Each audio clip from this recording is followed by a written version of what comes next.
Saat ini, banyak daerah di Indonesia, termasuk kota Tangerang Selatan, tengah menghadapi masalah serius terkait sampah plastik. Plastik kresek dan kemasan sekali pakai masih mendominasi lingkungan di sekitar kita. Sebenarnya, apa sih sampah plastik itu? Mengapa dapat berbahaya bagi lingkungan? Dan bagaimana cara kita mengelola sampah plastik? Sampah plastik merupakan sisa bahan plastik yang sudah tidak digunakan kembali dan dibuang. Jenis yang paling umum adalah plastik kresek dari polietilen, yaitu polimer sintetis yang ringan, fleksibel, tahan air, dan sulit terurai. Karena praktis dan murah, sampah plastik biasanya hanya digunakan satu kali pakai dan dibuang. Plastik berbahaya bagi lingkungan karena memiliki ikatan karbon-karbon yang kuat, sehingga sulit diuraikan oleh mikroorganisme. Akibatnya, sampah plastik dapat bertahan puluhan hingga ratusan tahun di alam. Paparan panas dan sinar matahari hanya dapat memecah plastik menjadi mikroplastik. Mikroplastik kemudian dapat mencemari tanah dan air, masuk ke sungai dan laut, tertelan hewan, dan berpotensi masuk ke tubuh manusia. Selain itu, plastik tidak larut dalam air, sehingga terus menumpuk.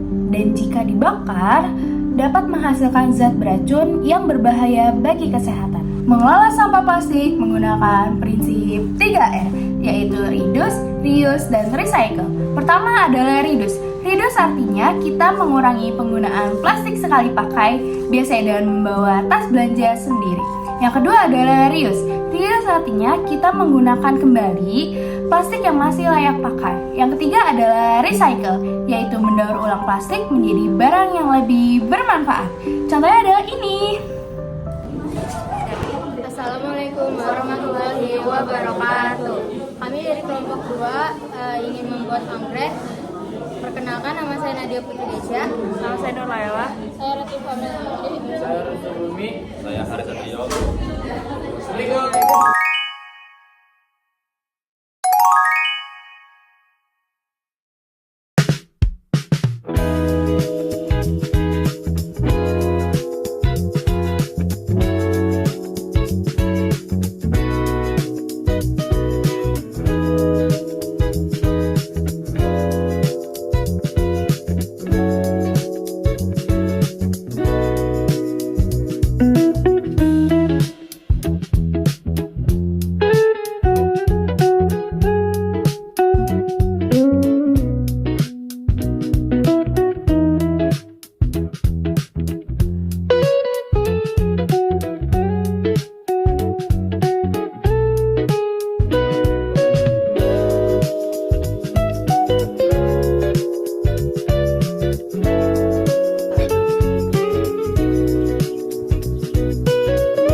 Plastik kresek terbuat dari polietilen yang tersusun dari rantai panjang unit dengan ikatan-ikatan karbon yang kuat.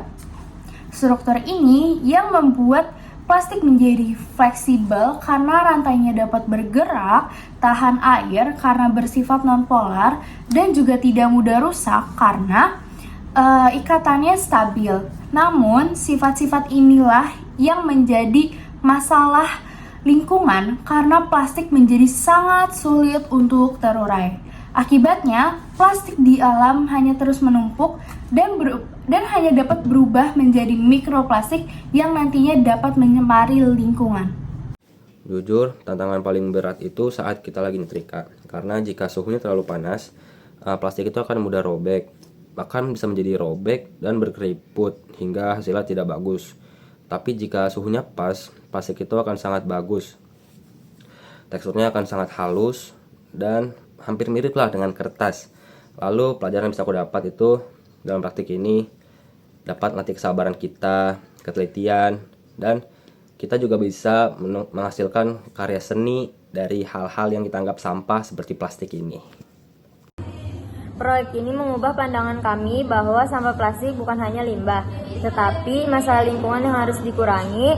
Kami menjadi lebih peduli, bertanggung jawab dalam penggunaan plastik.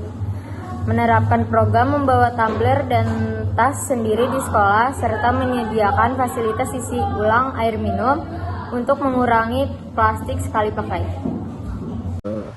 Beberapa harga bahan yang kami gunakan itu kita tidak menggunakan banyak uang ya di situ karena kita menggunakan banyak barang-barang bekas, seperti contohnya plastik bekas yang kita ambil dari sampah-sampah rumah. Untuk waktunya mungkin ini cukup lama dikarenakan kami baru pertama kali mencoba, jadi di situ kita sedikit lama untuk membuatnya. Untuk harga, misalkan kalau pengen dijual, menurut saya mungkin sekitar 45 ribuan itu cukup, karena buat tenaganya itu lumayan, serta kita juga habisin waktu banget. Apakah usaha ini bisa dijadikan berkelanjutan, itu menurut saya tergantung ya. Mungkin kalau di masa depan anak-anak udah pada ngerti bahayanya sampah plastik atau bagaimana, ini bisa jadi berkelanjutan. Ini salah satu cara biar kita bisa kurangi sampah plastik. Namun ini juga bisa menjadi kurang layak, tergantung bagaimana orang-orang melihat karya ini. Bisa jadi orang-orang di masa depan menganggapnya ini tuh cuman sampah yang ujung-ujungnya jadi sampah gitu. Struktur polimer polietilen berupa rantai panjang ikatan karbon-karbon yang sangat kuat dan stabil, serta bersifat nonpolar. Struktur ini sulit diserang mikroorganisme dan proses alami, sehingga polietilen sangat tahan lama tetapi sulit terurai di lingkungan. Selanjutnya perbandingan upcycling dan recycling dalam mengatasi masalah plastik. Nah, upcycling adalah proses mengolah plastik bekas menjadi produk baru tanpa menghancurkan bentuk dasarnya. Misalnya, plastik kresek dijadikan tas atau kerajinan. Cara ini lebih hemat energi, biaya rendah, dan bisa langsung memberi nilai ekonomi. Sedangkan recycling adalah proses mendaur ulang plastik dengan melabur atau mengolah ulang secara industri. Metode ini efektif mengurangi volume sampah, tetapi membutuhkan teknologi, energi, dan biaya yang lebih besar. Nah, kesimpulannya, upcycling lebih berkelanjutan untuk skala masyarakat karena ramah lingkungan, mudah dilakukan, dan bernilai ekonomi langsung. Recycling lebih cocok untuk skala industri dan pengolahan massal. Selanjutnya ada kerajinan dari plastik kresek dapat menjadi solusi ekonomi dan lingkungan bagi masyarakat Tangerang Selatan dengan cara mengurangi sampah plastik yang mencemari lingkungan dan saluran air, menciptakan peluang usaha ramah melalui produk kerajinan seperti tas, bunga hias, atau aksesoris, menambahkan pendapatan masyarakat terutama ibu rumah tangga dan pelajar, meningkatkan kesadaran lingkungan melalui kegiatan kreatif berbasis daur ulang, dan mendukung ekonomi kreatif lokal dengan produk ramah lingkungan yang memiliki nilai jual.